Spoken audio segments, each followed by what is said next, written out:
He's normally got that little hat on and his little goatee and he's shooting arrows. That's what the joke of Green Arrow has become. Yeah, exactly. So they need to prove that. Actually, you know what? He knows parkour. He's actually pretty cool, man. Yeah.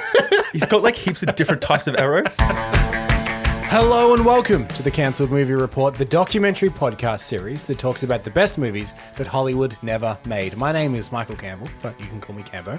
And joining me, as always, is actor and comedian Mr. Eden Porter. Thank you very much for having me, Cambo. Oh, I like the dulcet tone you've struck there. Oh, I'm setting things up for later on, you know. It's good because this is your report this week. This is my report. You got to have you done vocal warm-ups? Remembering the money. The arsonist had oddly shaped feet. This is just my training, you know. Yeah, it's your process. Yeah, it's my process. Yeah, great. Exactly. Well, this is one I'm excited for because it is a kind of cancel movie we do every now and then, which is a completely new project. Yeah, this is right. This is not a remake of something that got changed or anything like that. This is a whole new idea. Yeah. It never got off the ground. But it's an interesting one because it's a whole new project, completely original thing, but it is based on things people know as well. You know, like there's the uphill battle of trying to get people to connect to characters is gone. Yet we're talking about a Green Arrow movie. We're talking superheroes and we're talking Green Arrow. Yes, so we're talking Green Arrow Escape from Supermax. So without any further ado, let's get into it.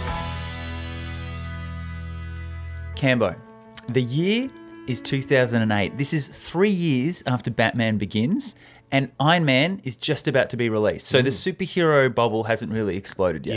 Yeah, 2008, the year of The Dark Knight, which arguably is the beginning of like the people taking superhero movies seriously. Exactly.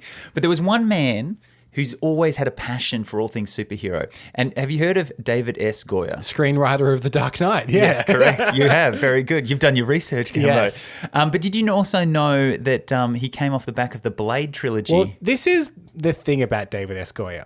His name is attached to some great movies. Yeah. And his name is attached to some not so great movies. I was like, I'll stop you there. He is no assurance of quality whatsoever. No, not at all, because he did write and direct Blade Trinity. Yeah. But then also he helped write Batman Begins. Yeah, and The Dark Knight. Yeah. So take it or leave it. That's what I mean. When his name is attached to something, it's a real crapshoot as to whether it'll be anything. There are certain names that if they're attached to, you're like, I'm going to love it. Or, you know what? Not for me. David S. Goyer, I can't get a read on. Well, okay, this is interesting, right? So he obviously loves superhero films. He's a big DC fan. But he wanted to do something different with the genre, right? And he wanted to have a crack at Green Arrow, but with a difference, right? He put forward the idea for a script, basically stripping Green Arrow of everything that made him a hero. So stripping him of his looks, his arrows, his secret identity, and team him up with a bunch of C-list villains to escape a prison, Cambo.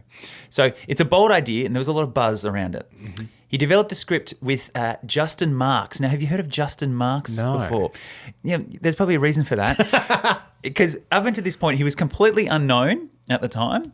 But he has gone on to do these cinematic masterpieces. So he's written Street Fighter: The Legend of Chun-Li, the sequel to Street Fighter that no one asked for. Yeah. And no one liked. No, exactly. So that's 2009. Then he did the Jungle Book remake in 2016. Big hit, though. Huge hit. Yeah. With Favreau directing it. Massive. And then, more recently, Top Gun Maverick. Oh. They're his 3 writing credits. Wow. He went straight to big franchise. Massively. It's insane. But it looks like every 6 years, he sort of comes out of hiding to write a script on something. Yeah, he must make enough back end to keep him going. To keep him going, and then it starts to dwindle. It's about a 6-year cycle. Yeah, exactly. His residuals for any movie. Yeah. Okay, so David S. Goyer teamed up with him. He teamed up, right? And David S. Goyer, this is a quote from David. He says, "It was the script ahead of its time. You know, Marvel was considering doing a Sinister Six at the time. God, I think there was 8 or 9 years ago, we had this whole script written, this draft complete. It was an oddball project bouncing around Warner Brothers at the time. They were like, look, the script's good, but why would we make a movie about a bunch of villains? It makes no sense, Cambo." Basically, he's saying it was completely ahead of its time. And if that script, he really feels if that script had come out today, even a couple of years after, it would have been made and it would have been great. I think that's probably certainly a factor. But I like to think that he did go. He worked with DC a lot, so he probably went to some advanced screening of Suicide Squad. And he was like, "I told you it would work. This is the thing that I was talking I told about. you it would work." And they're like, "I don't know if that did work, David. I think we were right in the first place." Maybe. Now, Green Arrow, do you know a bit about Green Arrow? This is what I know about Green Arrow. Oliver Queen. Yes. He was trapped on an island. Yep. He gained his archery skills. Yep. He's normally got a sidekick called Speedy. Yeah, yeah. Oh, good. And he lives in, don't remember the city.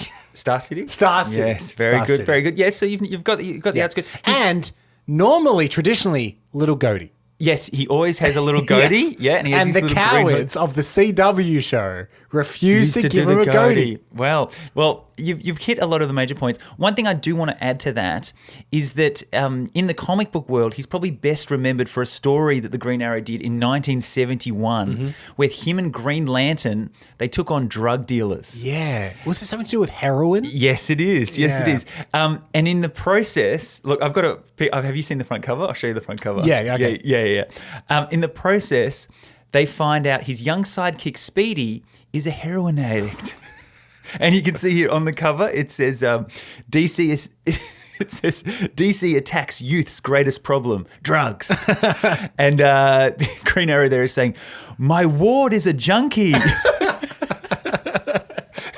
So If you want to see this, there'll be a link in the We'll put a description link, to our yeah. blog. It'll also be on our social media. Yeah. We don't shout out our social media enough. Follow us on social media. Yeah, good. So that's probably what he's known for at the time. Also, I feel like there's one other thing he's known for. Pop a boxing glove on an arrow and shoot it. But that is another classic. Now, I want to ask you this, Cambo. Do you reckon, is Green Arrow just the poor man's Batman? It's a millionaire playboy, Yep. Oliver Queen. He's got sidekicks. He's got the arrow signal. He's got the arrow plane. What are your thoughts? I would say, sure, that's a fair assessment in as much as Batman is the poor man's Zorro. Okay. Okay. Batman in itself isn't that original either. Batman is like in the 30s and the 40s, every superhero was some rich guy with a huge castle and a cave under his thing. Okay, that's good. So yes, certainly Batman is more popular, but I think it's just a rip-off of the 1930s, 40s serial hero, which is always the big rich guy, the Phantom. Green Arrow is like the poor man's poor man, Zorro. Okay, good. Well, they wanted to make him a little bit different in this film. Mm-hmm. So what they've done is Batman, Bruce Wayne, you think Bruce Wayne, he's all about his equipment, his theatrics, his detective skills. So they've pivoted Green Arrow a little bit to be more like, and this is David saying this, David Esquire, he's saying to be a mix of MacGyver and Jason Bourne. Okay. Yeah. So he uses what's around him, and you'll see that come up throughout the film. And it's actually quite an interesting difference between him and sort of how Bruce would tackle this situation. This is really starting to paint a picture because around this time, around 2008, every action movie was trying to be Bourne. Yeah, very much Even so. James Bond always apes whatever's popular. And there was the one, I think it was around 2008, Quantum of Solace. Yeah, there was just a Bourne movie. Yeah, just he one even wore like continuous- the duster jacket instead of his suit like Bourne. Yeah. So now I'm really starting to picture, okay, 2008 action film, they definitely would have been doing the Bourne shaky cam. Yeah, and you know who was... You know who was unconfirmed? Whispers of the casting. Was it Bourne? It was Matt Damon. Literally. Great. So very much nailing that. You know what we should have done? We make this in Australia. Matt's up in Sydney. We should have flown up and pestered him. Oh, mate, we Streets should. of Byron And Bay. see- Has anyone seen Matt? We need him on a podcast. Green Arrow, get him in. It's interesting because it has been talk of a reboot of getting Green Arrow sort of redone recently. Well, I'll book some flights. And, well, two people, there's names. Who do you think would match? Pick him. Is one of them Matt? No, one of them Okay. isn't Matt, not today. Okay, He's too old okay. today. He's too old, yeah. Yeah. Who would make a good Green Arrow? Blonde? Yeah. Both? Yeah, blondish. Yeah. Blondish. I feel like they would go with like someone that has a good association, like a Liam Hemsworth. nailed it. Oh yes, So good. yeah. Mate, Because like I Yeah. think I just had the same thought process of them. Yeah. which is like blonde superhero or Chris Hemsworth. Oh, he's got a brother. Yeah, Liam. The other one Yeah. with Charlie Hunnam from Sons of Anarchy. Charlie Hunnam. I mean, Charlie Hunnam rocked a goatee in Sons of Anarchy, so I So- guess they were like, he still looks good. Well, you've got everyone's headshots. Yeah. He's got. Oh wait. This he doesn't look ridiculous with a goatee. Charlie Hunnam, though, I would say, bit of a charisma vacuum for me personally. Look, we've all seen Pacific Rim. And for those that haven't seen, good luck to you. Yeah. But that's enough chat about it. Let's get down to the movie. Okay, let's have a look at Green Arrow Escape from Supermax.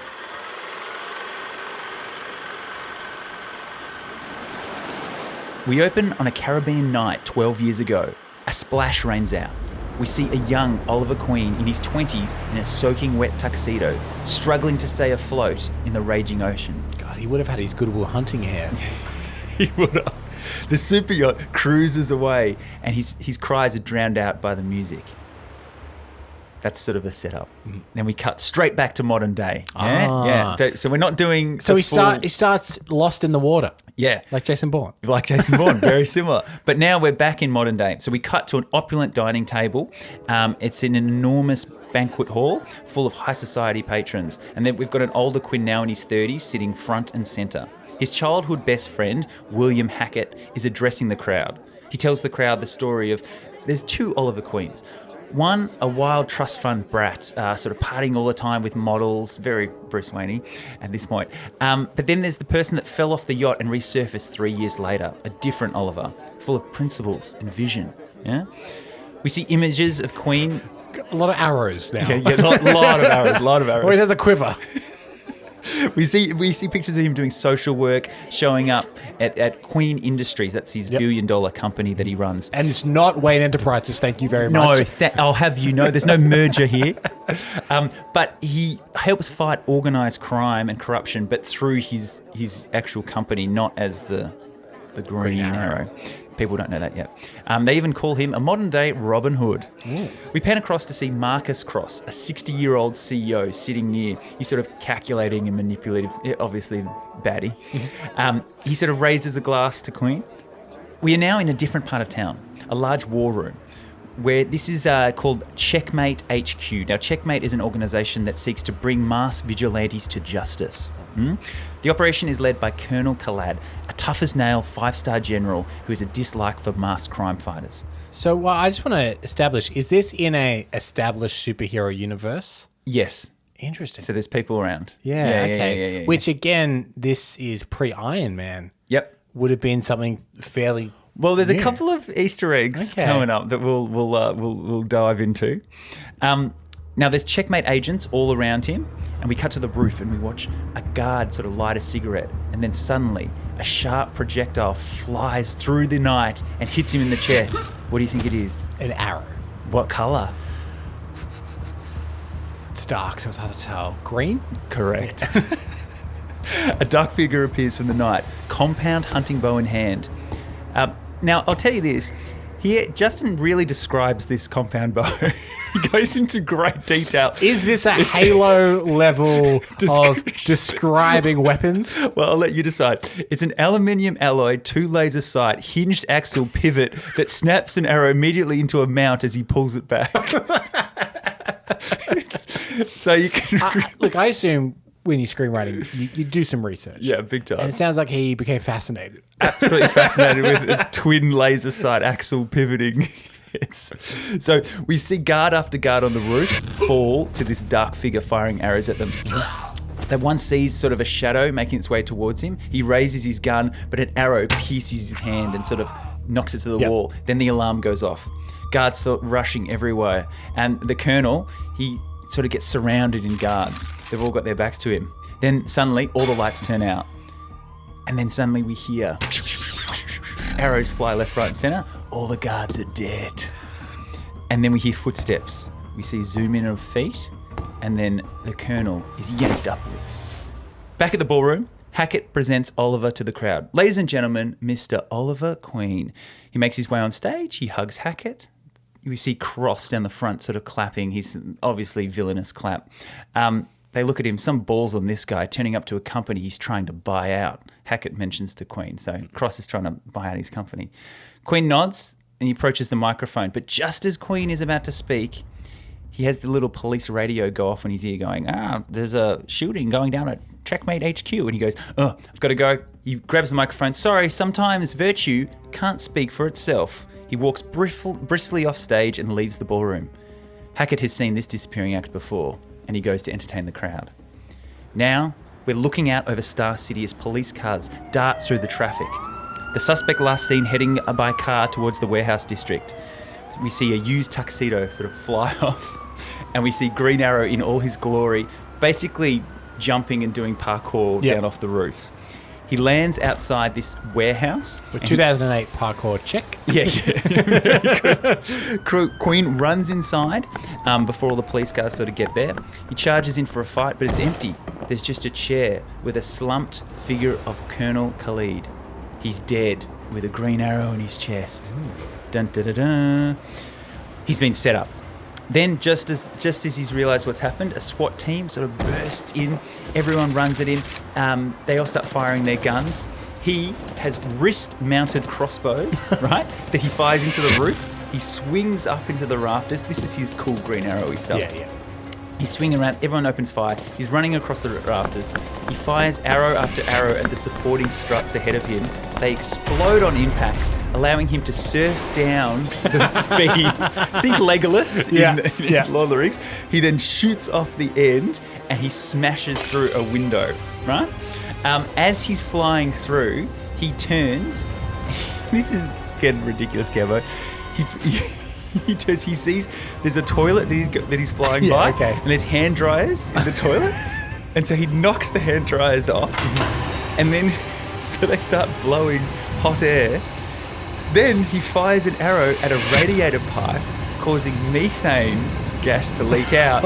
And then he fires another arrow that bursts it into flames. So all this hot air starts firing like bursts of flames behind him, just as the SWAT team arrive. Okay. It gets weird. I think this is him MacGyvering sort of a situation. Very MacGyver. Yeah, I can see that.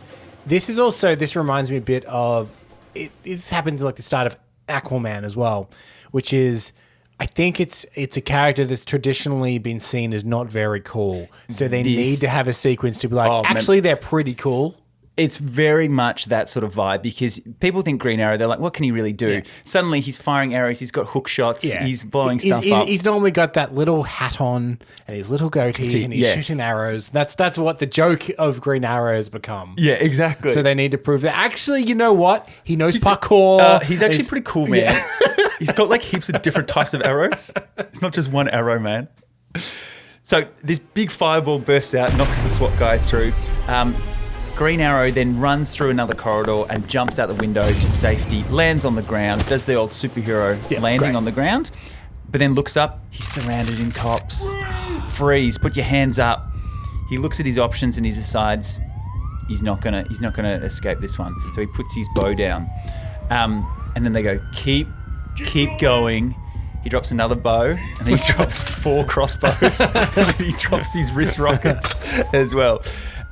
And then they take him away to the police station. If any of your men laid a finger on my client... Laid a finger? One of my rookies tried to take off his mask. Kid's gonna be brushing his teeth with his feet for the next 2 months.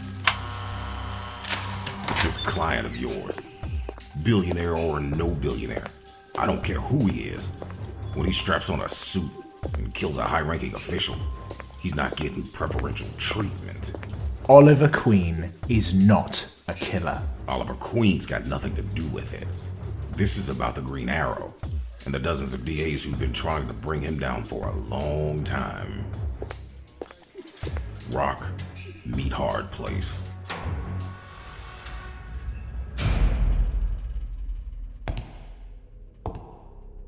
All this and they haven't even booked you yet.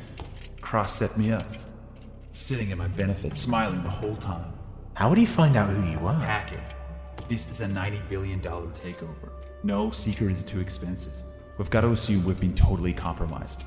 They'll freeze your assets. If they mark your expenditures as criminal activity, this takeover just got that much easier. Well, that's why I've got the best lawyer in all of Star City by my side. I'll get on it. So there we go. Okay. So we've sort of set up, he's been set up. Mm-hmm. And this is obviously because of Cross wants to take over his company. So he's getting him out of the way so he can take over everything. Yeah. Now, we see that there's a couple of news reports coming in here, and they actually explain who the Colonel is. And they have a little shot of the Colonel, and he's basically talking about how much he hates vigilantes and he hates masked people and everything like that. So it would make sense Green Arrow would want to get rid of him. Exactly. So Checkmate is all against him, and he's sort of the figurehead of that. So he's got motive. He's got motive. Yeah. He's got motive, Cambo. Big time motive. We see the television headlines reporting on Green Arrow's arrest, and they reveal him as Oliver Queen. We see Hackett and the district attorney arguing in an ornate office. Hackett has witnesses that Oliver was at a dinner party this whole time. He couldn't possibly have killed the Colonel. But the DA reveals that the time of death for the Colonel was actually 3 hours before the fundraiser. And the way that the Colonel was totally against masked vigilantes gives a strong motive. We see police search Oliver's mansion, They pull down a little candlestick and they reveal his hidden weapon arsenal, thousands of arrows with varying functions, all labelled neatly. And they go, we've got something here. We cut back to the police station visiting chamber. We see Cross is now coming to visit Queen. Well, they certainly don't leave anything to the imagination. Well, I've been known to make quick exits. Oliver, you are a good businessman, so obviously you know what's coming next. I know what you're trying to do, and it'll never happen. My work is for the good of this city. Good of the city. Privatizing slums and uprooting thousands of people doesn't sound too good to me. Oh, please, don't act so self-righteous. You drive a Porsche. At least I never stole one. So, you won't be reasoned with. You have no idea what I am capable of doing, Mr. Queen. Ooh. So Cross is He's obviously playing hardball. Yeah, he's playing hardball. He's like, I'm not going to sell you my company. Yeah. Cross is like, look, you're in over your head. It's game over, sort of stuff. Yeah. Now we cut to weeks later. Yeah, Queen is bound in chains and he's led into a courtroom. The judge and jury walk into the room. Well, just before we get to the courtroom, can I just say I'm not a lawyer, but if I were, I would advise Cross not to have admitted it so early in the proceedings with Oliver Queen. Just say, come on, give me your company. Yeah. You're in trouble. Yeah, I've clearly set you up here. I'm going to take your company. You know what's happening. And then when Oliver Queen's in court, he's like, he told me. Yeah. He told me that he... It was in a police room. You would have had a record. Don't you guys have like cameras and stuff going?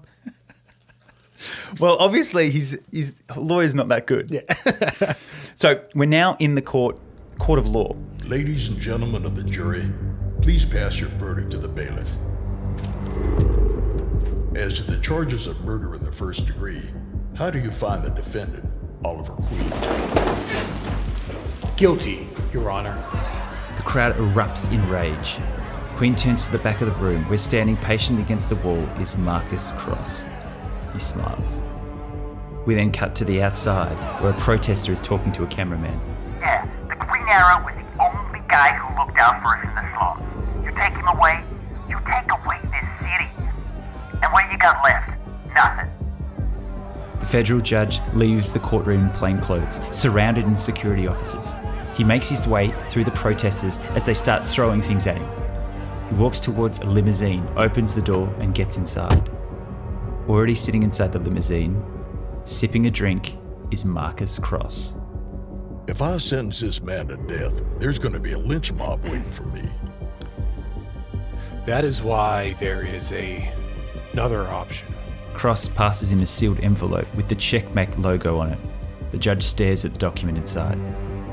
This is worse than death. It's now the next day, and we cut back to the criminal hearing room. The judge sits upon his throne.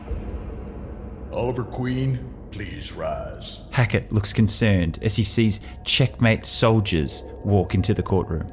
What the hell is this about? Given the very public circumstances of this trial, this federal court faces considerable challenges in proposing a life sentence. Your Honor, I demand an explanation. Since we have no confidence that a conventional lockup will be able to contain a man of Mr. Queen's abilities, it is the recommendation of this court that he spends the remainder of his life in the only place in the world that could lock him down.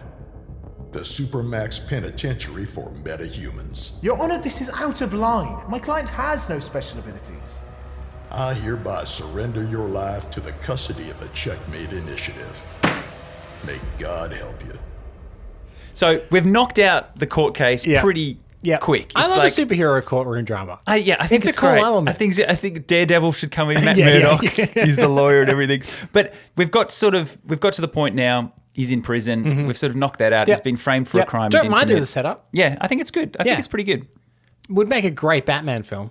I think so. I really think so.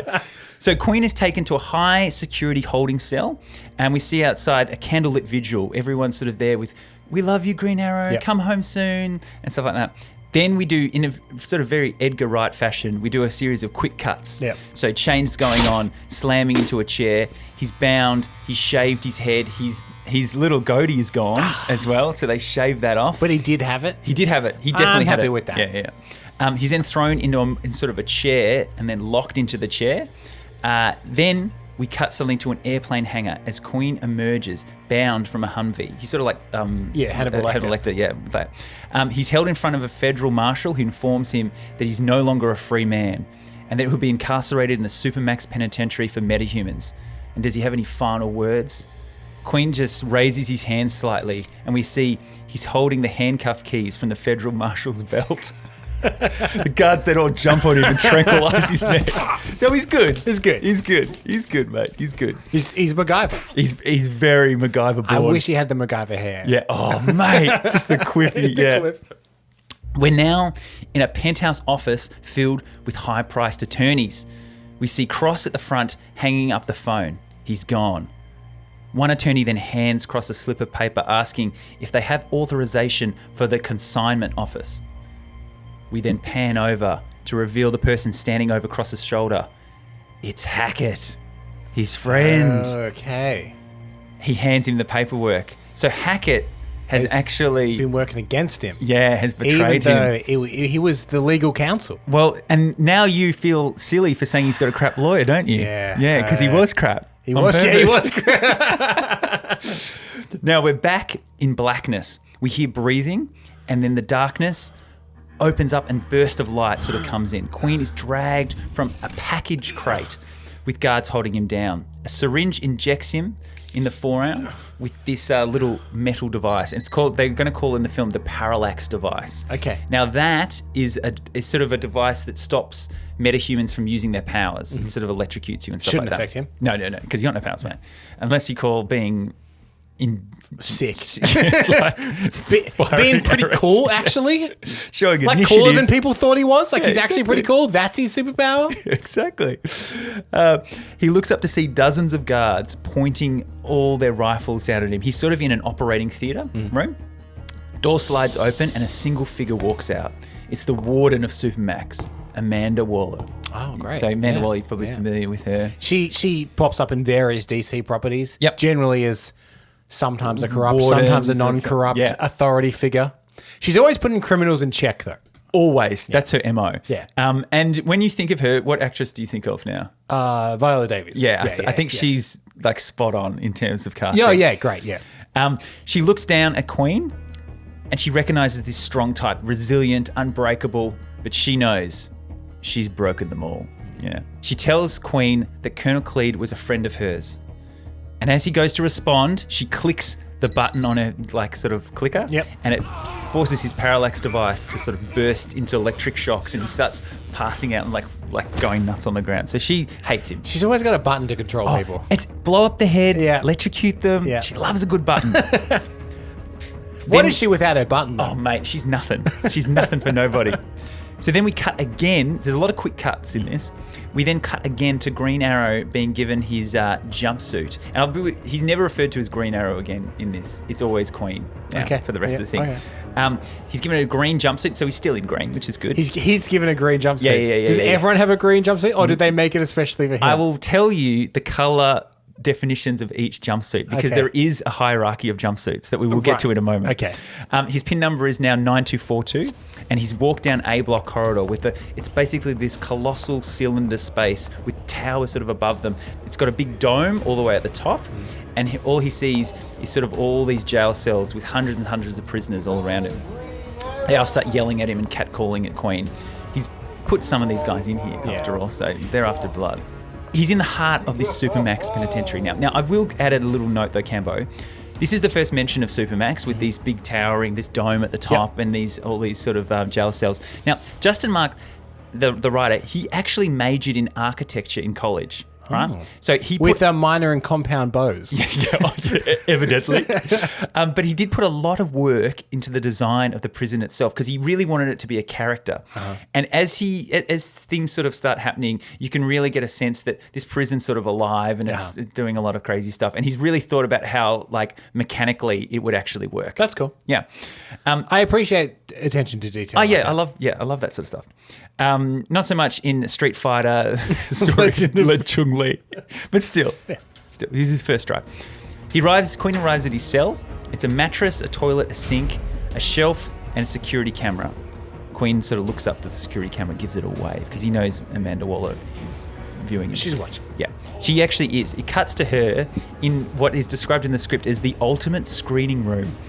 The central cortex filled with hundreds of screens around her. She can see every corner of the prison and hear because she's got all these network of microphones everywhere. And you'll see throughout the script that there are a lot of little things they do to try and not be heard by the microphones. Okay. And they get quite sloppy. Yeah, okay.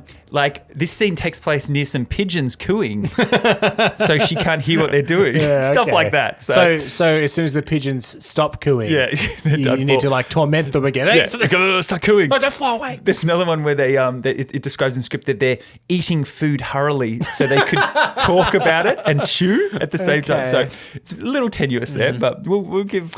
He majored in architecture, not in sound design. It's one of those things, they want it until they don't want it. So they want her to be able to hear prisoners what they're talking about until they don't. The script describes this this screening. I've got to tell you how it describes it in the script. It says, "We'd call it voyeuristic, but this goes 10 steps too far. It's downright insane the number of screens she has." Jeez. Downright insane. I love it when they put in descriptions like that. Queen hears his cellmate next to him whisper, "Welcome, friend." And this sort of fist comes out to give him a fist bump. Looks for a pound. Queen sort of hesitates and he goes, "Look, okay, I'll give him a pound." So he goes to pound it and he gets electrocuted on the pound. His neighbour is shock trauma. He laughs hysterically. So he's like a C-list villain that can electrocute people. Not familiar with him. No, not at all. Not at all. Then I'll be saying that phrase a lot. And then a woman in the opposite cell sort of looks on. Trauma, give it a break. You'll get us in trouble. I'm just playing with the new guy, Gemini. You want your shot? Careful. Don't want to upset your device. Waller's eyes on the inside. Tracks heart rate, location, meta input. You start trouble, use your powers a little too much, she'll know. And then what happens? Brother, you don't want to know. Hey, what's your name, new guy? Sooner or later we're going to find out. We always do. Where are we? Australia, the original penal colony. That ain't the place, Trauma, and you know it. There's a northern breeze outside. Yo, we're in the Bahamas! As you can see, there's been some debate. Nobody's ever been out there. One time, all that came back was a body in a bag. So how about a name? I'll give you a name. I know that voice anywhere. Ain't that right, Green Arrow? So that's Icicle sort of saying that. He's a C-grade villain. Then we cut to a flashback of Icicle robbing a bank. He freezes the bars and then breaks them off, picking up the money, putting it in his bag. And then suddenly an arrow is pointed at his face. A green arrow. Not another move. So then we're back in the cell. So obviously Green Arrow arrested him, so he hates him. Back in the cell, Icicle is looking forward to having some fun with Queen. he momentarily freezes over before the heat in his cell sort of kicks up and melts him back to normal. So all these cells they're have ways designed, to you're right, You know what this seems like to me is that a lot of these villains, like Icicle, who are like very C-list villains. Yep. They could have had a counterpart that they probably couldn't afford to have in this movie. Yeah. Like that could have been Mr. Freeze. Yeah, it could have been Mr. Freeze, could have been Captain Cold. But it seems like they're like, no. You can't use those in this, whatever this is. This little throwaway thing. And you'll find out later because, look, the escape is pretty rough on some people. So I don't think they want to be dispatching Mr. Freeze. Of course, okay. Yeah. Gotcha. So we'll see how it pans out. Loud and clear. Yeah. Now we're cut to Queen's cell at night. Everyone is asleep, but then there's this rumbling noise, and whoom. It says whoom in the script, I'll tell you that. His entire cell moves backwards. A giant hydraulic sort of system pulls his cell up and suddenly starts switching all the cells around. So have you seen the movie Cube? Yeah. Yeah. So it's very similar to that. Suddenly all the cells, these mechanical claws sort of so pick they're them up. never in the same spot. Exactly.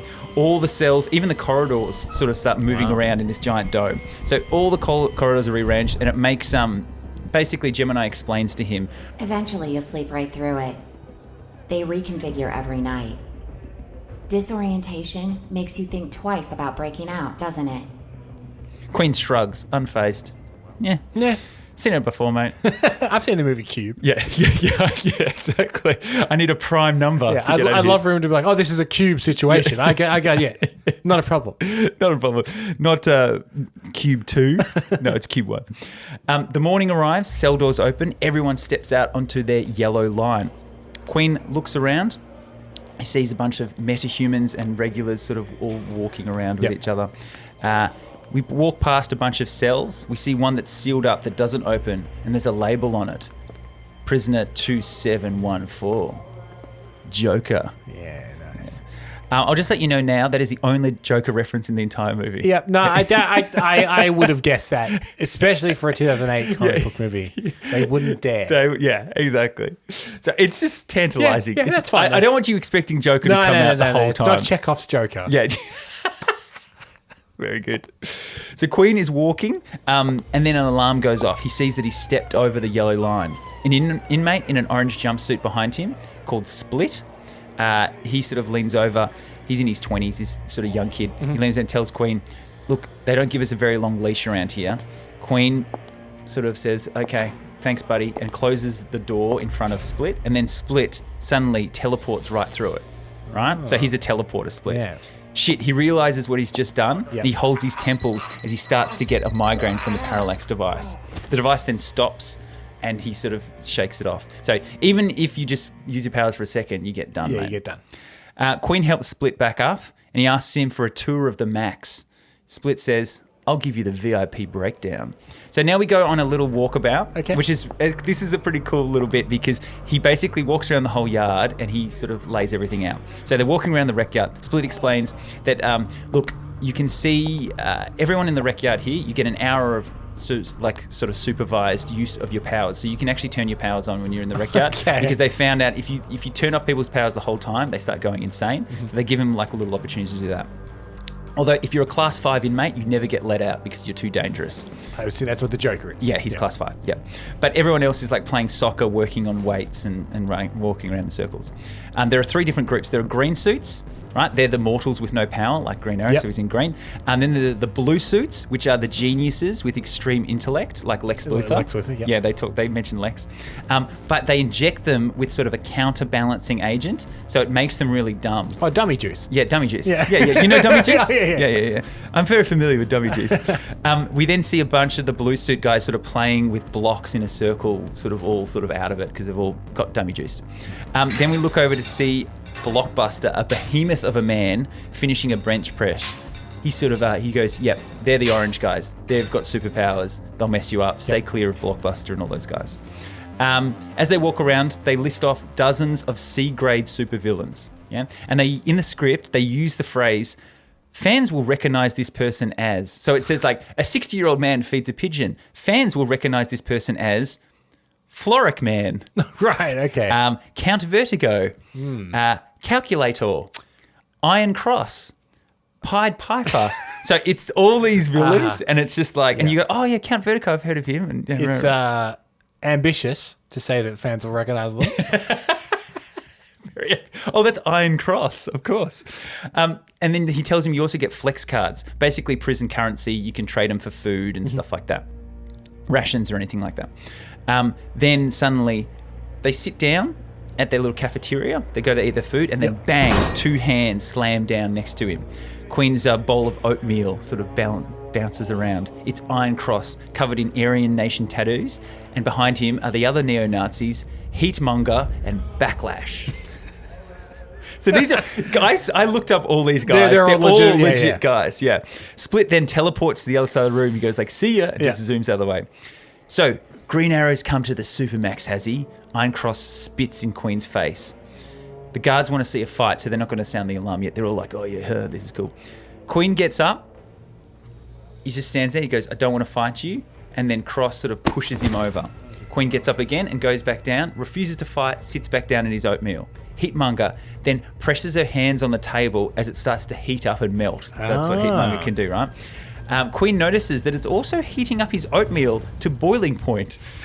And then he flips the boiling oatmeal into Heatmonger's face, right? She falls down burning. Backlash reaches out with his extendo arm, because Backlash has extendo arms. Yep. Queen then quickly sort of snaps out of the way and then breaks the bone in half. Iron Cross dives at Queen, but he dodges out of the way, and he uses parts of the shattered table beneath him, and he starts firing them at Iron Cross like ninja stars. The alarm finally sounds as guards rush in. Iron Cross grabs Queen in sort of a bear hug, and then headbutts him in the face. But then he's knocked out some of Queen's teeth, and Queen's like, "Oh, you knocked out my teeth." And then Iron Cross laughs at him. As he's laughing, Queen spits his loose teeth into Iron Cross's mouth, causing him to choke on his teeth. Wow. Yeah.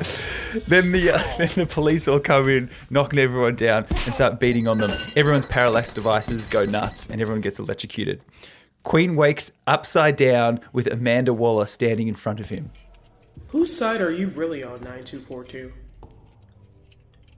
There you were, a man of incalculable wealth. All the resources in the world. You could have fought crime through any means, but instead, you chose to do so outside the law. Why? All the money in the world can't make it a safer place. No, that's why Checkmate is here. We're not that different, you know? I used to believe in the goodness of mankind, in the importance of right over wrong, but that's not true anymore.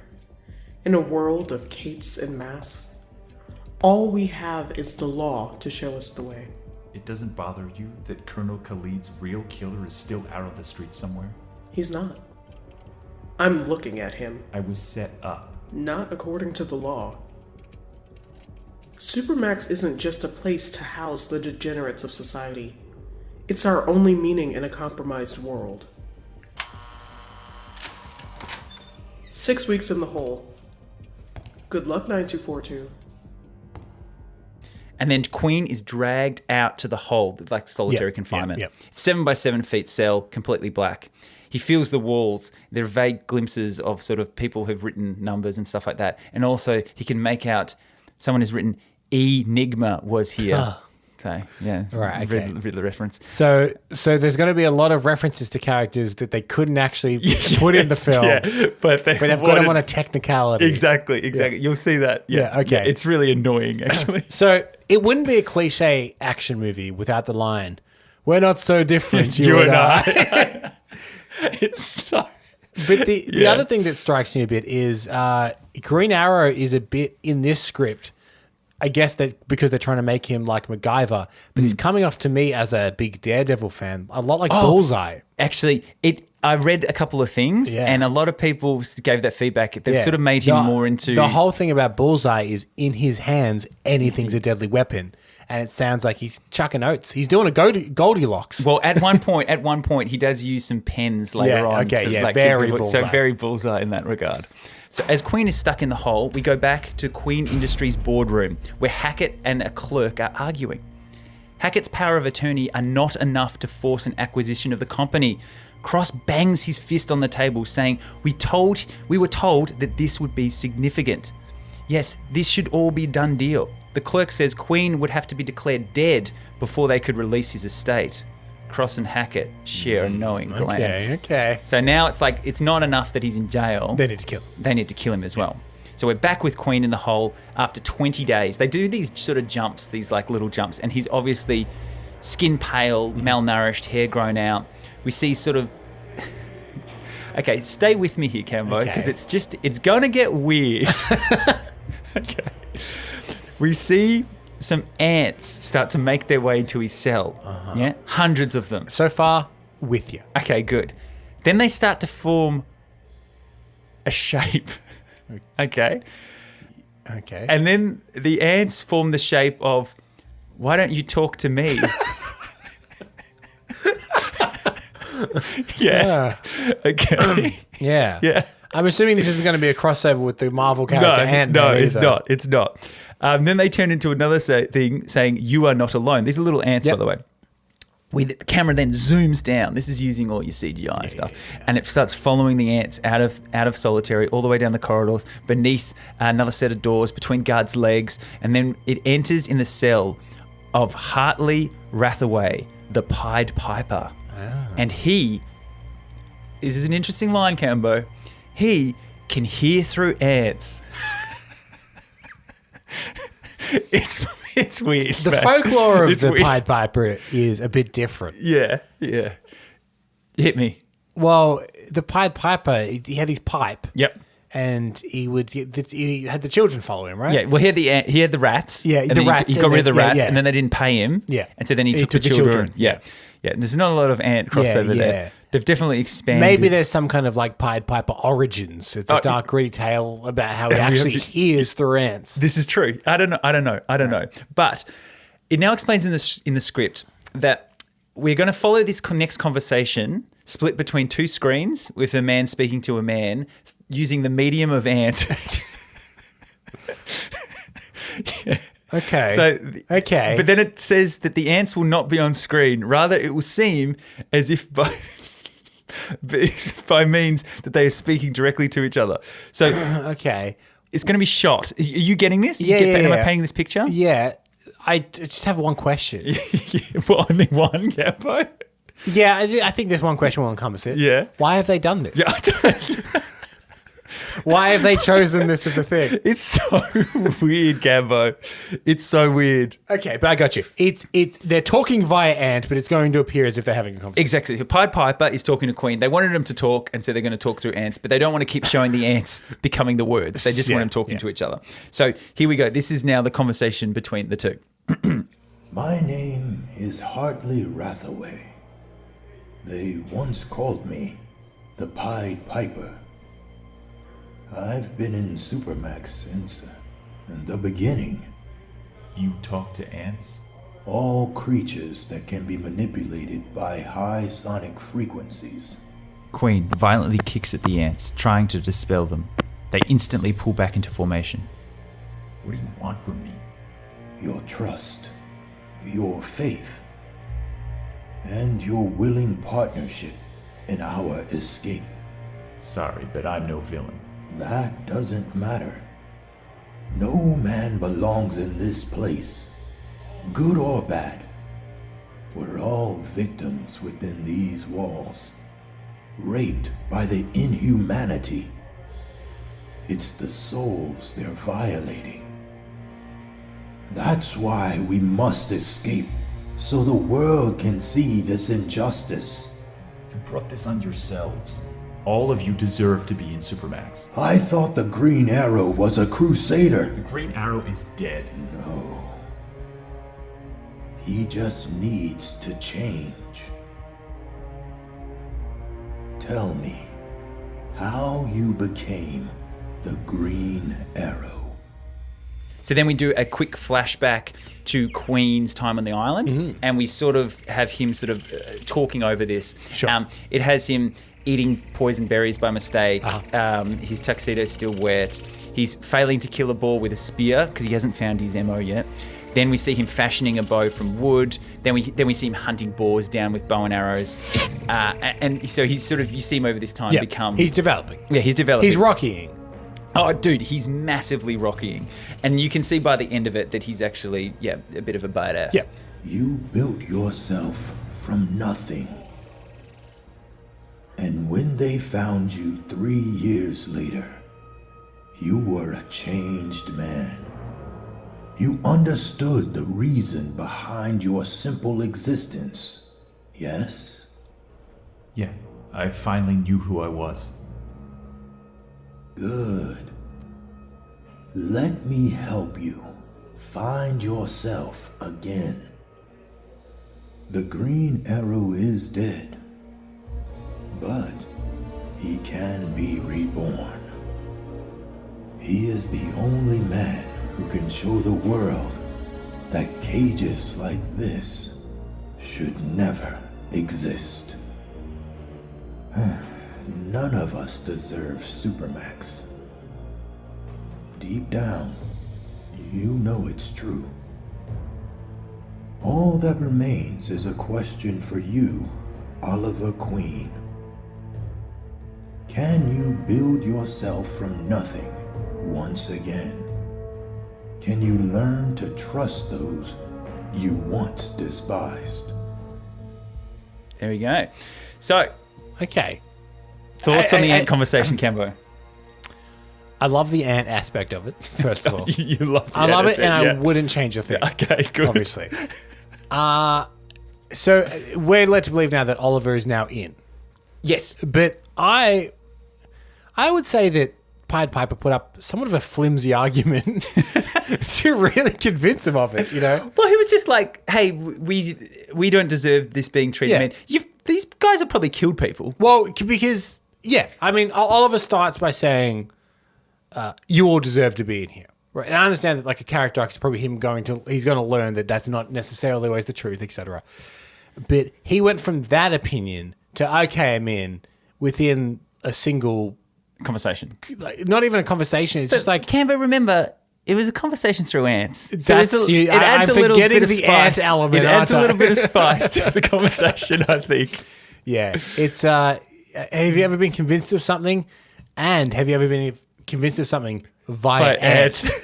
Via ant really adds an element. But the fact in the script that it says using the medium of ants... I think it's such a great line. Yeah. It's amazing. So now he's in solitary confinement. He's had the ant conversation. He's decided, you know what? You're right. I can build myself up again, just like I did in the island. And you know what? I don't mind them doing his origin story like that, like in a sort of a little quick... I much prefer it. Flashback sort of cutaway. Yeah. It's almost like showing Bruce Wayne's parents getting shot again and that sort of stuff. But they're not spending a lot of time. They do every time. Halfway through this film, they probably show it. For no reason at all. Do you know how Bruce Wayne became Batman? But in itself, I think that's a cool way to sort of do that little bit. Yep. It's a great way to get exposition that is interesting and unique. Yes. Yeah, exactly. Where you're talking to ants. I can imagine there was probably some kind of studio executive being like, the ant scene. I get it, but could they just not be in the cell next to each other and talk through a wall? Yeah, that's what I thought. That could definitely happen. But then we wouldn't have... It is a less interesting thing. Yeah, and then we cross to Justin. He's got an ant farm next to him in his office. He's like, why don't you want the ants? So now light pours into the solitary confinement cell as the door is opened. Queen sits there calmly smiling. He stands up and he sticks his hands out, waiting for the cuffs. Okay, so let's make this clear now. Oliver Queen, wrongly accused. Someone's trying to take over his business. He's stuck in Supermax prison, but now he's thinking. He's formulating a plan, isn't he? Yeah. It's time to escape the Supermax. We have come to the end of part 1 of our cancelled movie report on Green Arrow, Escape from Supermax. We hope you enjoyed this episode, and we would love it if you could subscribe on Apple Podcasts, Spotify, Google Podcasts, YouTube, wherever you like to listen. Honestly, it really does help us get discovered in the charts. It would also be terrific if you could leave us a 5-star rating, or most importantly of all, if you could tell a friend. We're completely independent here at Cancelled Movie Report, so your support really does mean the world to us. Hey, what do you think of the movie so far, and did we miss anything? We would love to hear from you. You can always get in touch with us via cancelledmovies@gmail.com or @cancelledmovies on all of the social media platforms. Hey, maybe you know about a cancelled movie project you've always wanted to hear about. Why not let us know? You can fill out the form in the episode description alerting us to a project, and we may just give it the Cancelled Movie Report treatment. My name is Michael Campbell. I've hosted and edited this episode, and Eden Porter was my co-host too, and we both produced the show. We would also like to thank our amazing voice cast, all of which are listed in the episode notes below. Now, make sure you're listening next week for the daring escape from Supermax Prison, but if you can't wait, here is a quick sneak peek. Holding up his wrist, studying the parallax device embedded in his forearm. Have you ever had a battery replaced on one of these? Not once in 7 years. That must mean they take their power locally, which means they have a radius of operation, which means if we get outside the radius, we'll disappear. We need to blank the system, short out the tracking grid, put alarms offline. And who could do that? Class 5, the most uncontainable of all prisoners. But until next time, take care.